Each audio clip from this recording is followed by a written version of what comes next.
தமிழா தமிழா நாளை நம் நாளே, தமிழா தமிழா நாடும் நம் நாடே, தமிழா தமிழா நாளை நம் நாளே, தமிழா தமிழா நாடும் நம் நாடே.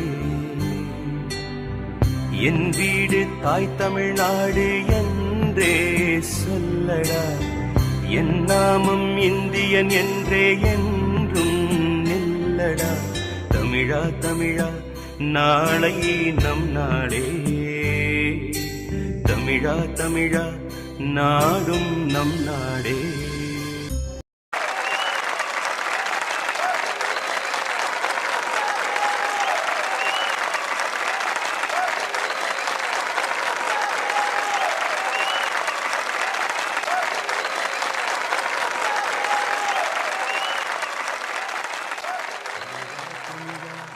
நாளை நம் நாளே, தமிழா தமிழா நாடும் நம் நாடே,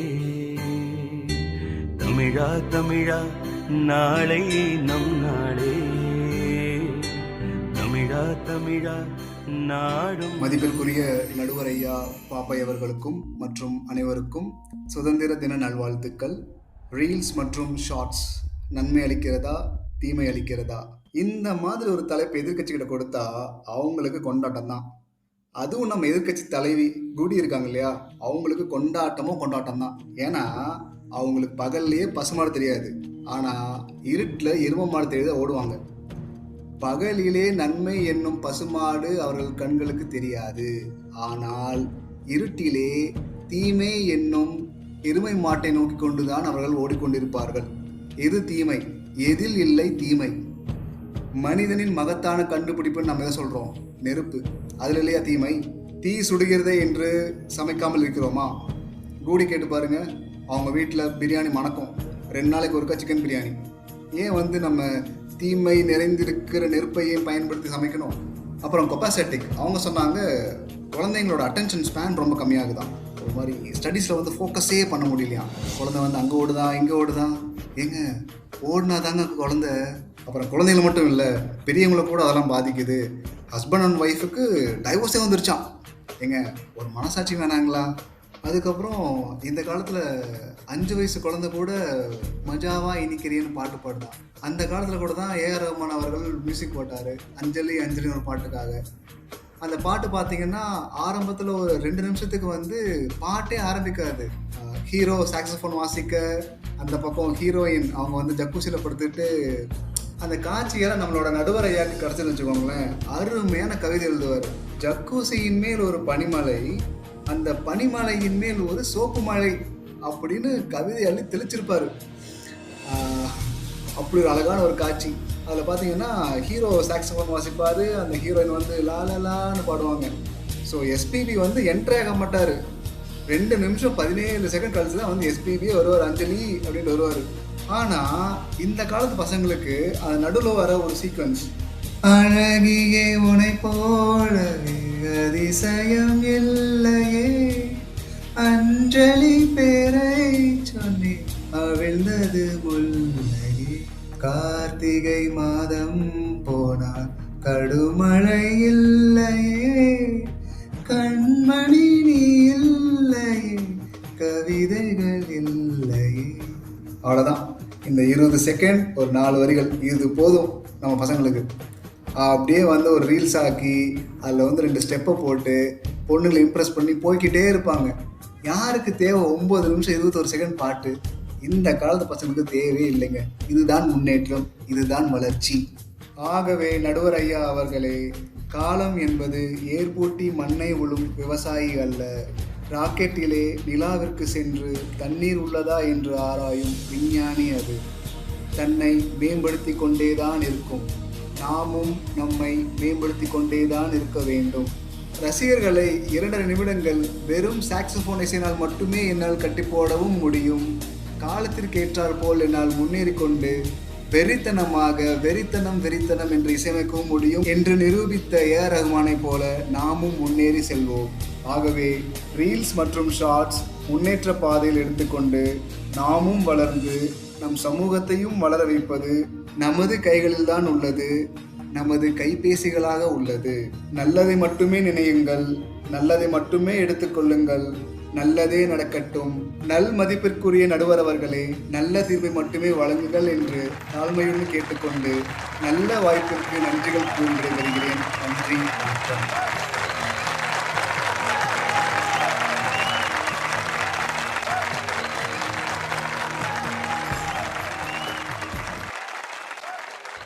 தோழரே, ரொம்ப சுருக்கமாக பேச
அப்படிங்கிற அணியோட தலைவராக பொறுப்பேற்றிருக்கீங்க.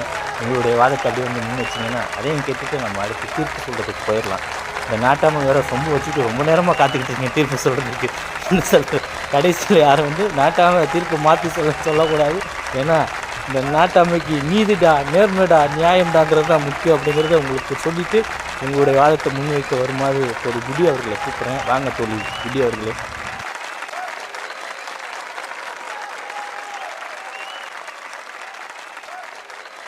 தமிழா தமிழா நாளை நம் நாளே, தமிழா தமிழா நாடும் நம் நாடே, தமிழா தமிழா நாளை நம் நாடே, தமிழா தமிழா நாடும் நம் நாடே. துலாக்கோல் போல் துல்லியமாக தீர்ப்பளிக்கவிருக்கும் நடுவர் பாப்பாய் அவர்களுக்கும் எதிரணியில் சுடர் விட்டு எறிய காத்திருக்கும் அக்னி, மாதங்கி, அஸ்திரா அவர்களுக்கும் எங்கள் அணியில் சம நிலை பாதையில் செல்வதற்காக மனதாலும் அறிவாலும் காத்திருக்கும் கெப்பாசிட்டிக் மெலோ அவர்களுக்கும் மற்றும் இங்கு இருக்கும் ஃபோரம் யூசர்ஸ் அனைவருக்கும் எனது மனமார்ந்த வணக்கங்களை தெரிவித்துக் கொள்கிறேன். அனைவருக்கும் இனிய சுதந்திர தின நல்வாழ்த்துக்கள். இந்த பட்டிமன்றத்தின் மூலம் நாம் எதிர்காலத்தின் பாதையை வெளிச்சம் போட்டு பார்க்க முடியும். இத்தலைப்பில் நாம் நம்முடைய சிந்தனைகளை திருத்தி நமக்கு உண்மையான நன்மைகள் என்ன, தீமைகள் என்ன என்பதை தெளிவாக காண முடியும். நம்முடைய வாழ்வில் இப்போது மிகுந்த தாக்கத்தை ஏற்படுத்தி இருக்கும் ஒரு புதிய விஷயம் என்ன என்று கேட்பீர்களானால் அதுதான் இந்த ஷார்ட்ஸ் மற்றும் ரீல்ஸ் வீடியோக்கள். இப்போது சற்றே யோசிக்க வேண்டும். இந்த வீடியோக்கள் நமக்கு உண்மையில் நன்மை தருகிறதா, தீமை செய்துவிட்டதா? இதை பற்றி விவாதிக்கவே இந்த அரங்கில் நின்றிருக்கிறேன். நம் முன்னோர்கள் புத்தகங்கள் படித்து தாங்கள் படைத்த நூல்களால் வாழ்ந்தார்கள். ஆனால் இன்றைய தலைமுறை 15 வினாடி வீடியோ பார்த்து அதைத்தான் வாழ்க்கை என்று எண்ணுகிறது. இது நல்லதா கெட்டதா? இந்த பட்டிமன்றத்திற்கான தலைப்பை நடுவர் கொடுத்ததுமே எதிரணி தலைவர் ஒன்று சொன்னார். குட்டி எப்பயுமே எல்லாத்தையுமே தீமை மட்டுமே பார்க்குறவங்க, நல்லதை பார்க்க மாட்டாங்க, பர்ஃபெக்டாக பண்ணிடுவாங்கன்னு. இதுவே எங்கள் அணிக்கு வெற்றியாக நான் எடுத்துக்கொண்டு ஷார்ட்ஸ் மற்றும் ரீல்ஸ் நமக்கு தீமை தான் தருகின்றன என்பதை எடுத்துரைக்க வந்துள்ளேன். நல்லதை சொல்லி தெரிய வைக்கணும்னு இல்லையே, ஆனால் கெட்டதை சொன்னாதானங்க எல்லாருக்கும் புரியும். நல்லதுன்னு 100 பேர் சொல்லுவாங்க, ஆனால் இதில் இருக்க என்ன தீமை இருக்குன்னு எங்களை மாதிரி நல்லவங்க 4 பேர் எடுத்து சொன்னாதானங்க புரிஞ்சுப்பீங்க. அப்புறம் எதிரணியில் இருக்கிற மாதங்கி சொன்னாங்க, ஷார்ட்ஸ்னா என்னன்னே தெரியாதான். பக்கத்து வீட்டு பையன்கிட்ட போய் கேட்டாங்களாம். இதெல்லாம் நம்புற மாதிரியா இருக்கு நடுவர் அவர்களே. ரீல்ஸ் பற்றி பேச சொன்னால் ரீலாக விடுறாங்க. அதுக்கப்புறம் சொல்கிறாங்க, நிறைய பேரோட வாழ்க்கை சினிமா உலகத்தில் போகணும்னு இருக்கணும், சிலர் இந்த ரீல்ஸால் தான் சான்ஸ் கிடைச்சதுன்னு சொல்கிறாங்க. இப்படி தாங்க நல்லா இருக்க நம்ம மூளையை துவச்சி புழிஞ்சு எடுத்து வேலை செய்ய விடாமல் பண்ணிடுவாங்க. ஷார்ட் ஃபிலிம்ஸ் எடுக்கிறேன்னு போயிட்டு எத்தனை இளைஞர் நிலை இப்போ திண்டாட்டமாக இருக்குன்னு தெரியுமா நடுவர் அவர்களே. அடுத்து நம்ம அஸ்திரா சொன்னாங்க, ஒரு ஹஸ்பண்ட் ஒய்ஃப்குள்ளே ரீல்ஸ் எடுக்கிறாங்கன்னா ஒரு கரண்டி போதுமாம், வெறும் 10 ரூபா தானா. அப்போ ரீல்ஸில் வெறும் சண்டை மட்டும் தான் காட்டுவீங்களா, நல்லதே நடக்காதா?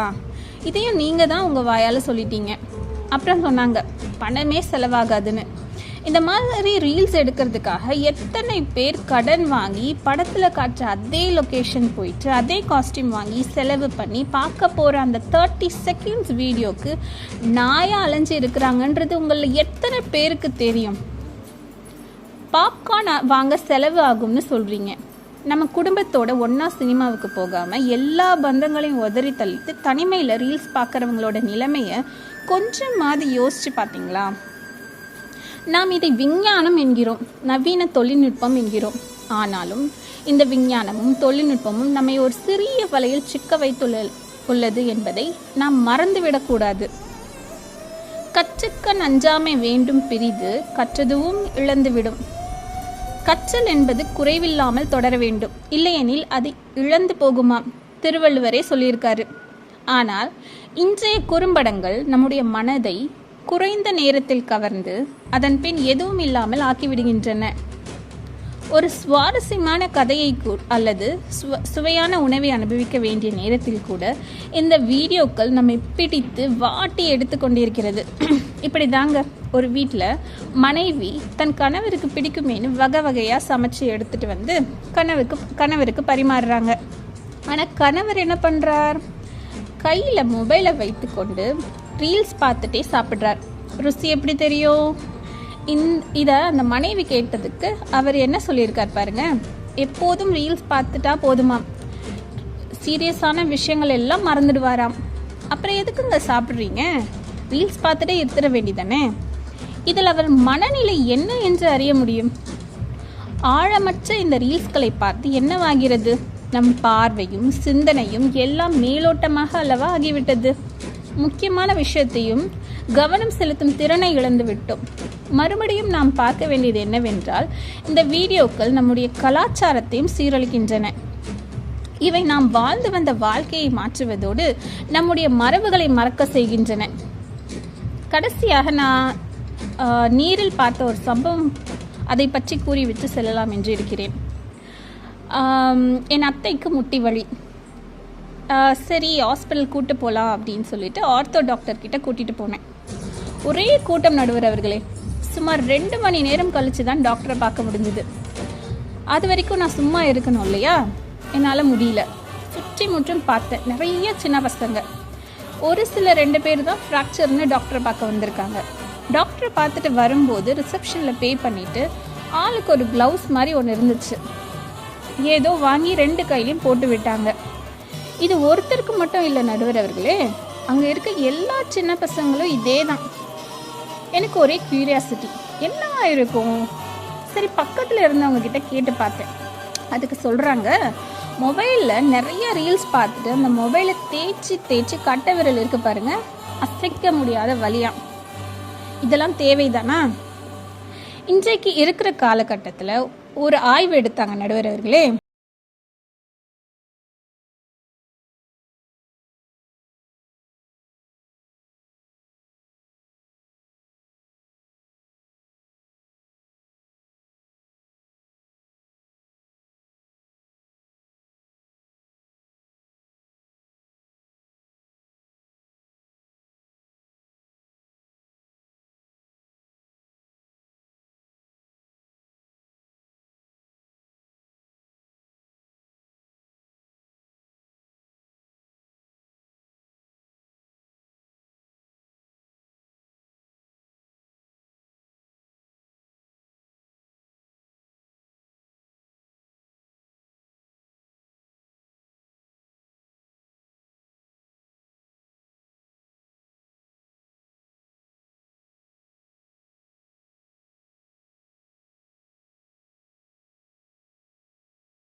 நேர்முறை சிந்தனைகளை வளர்த்து கொள்வோம்.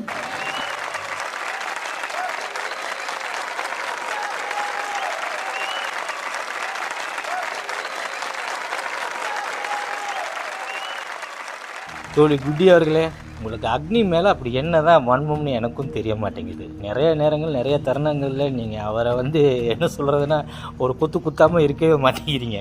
அப்படி என்ன உங்களுக்கு கொடுமை செஞ்சாருங்கிறத இந்த பொதுமன்றத்தில் நீங்கள் சொன்னீங்கன்னா நாங்களும் உங்கள் சார்பாக அவருக்கு 2 அடியை போட்டுடலாம், ஒன்றும் பிரச்சனை இல்லை. சரி, ஓகே.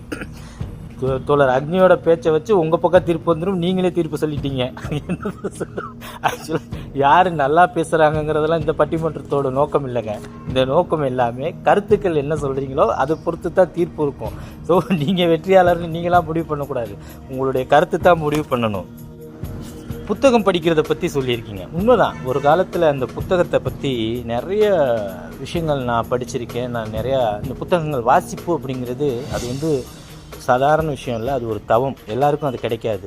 நீங்கள் அந்த வாசிப்புக்குள்ளே நுழைஞ்சிட்டிங்கன்னு சொன்னால் உங்களை அறியாமல் உங்கள் கவனம் பூரா அந்த புத்தகத்துக்குள்ளே போயிடும். அப்போ உங்களுடைய அறிவுத்திறன் மேலோங்கி வளர்க்கணும்.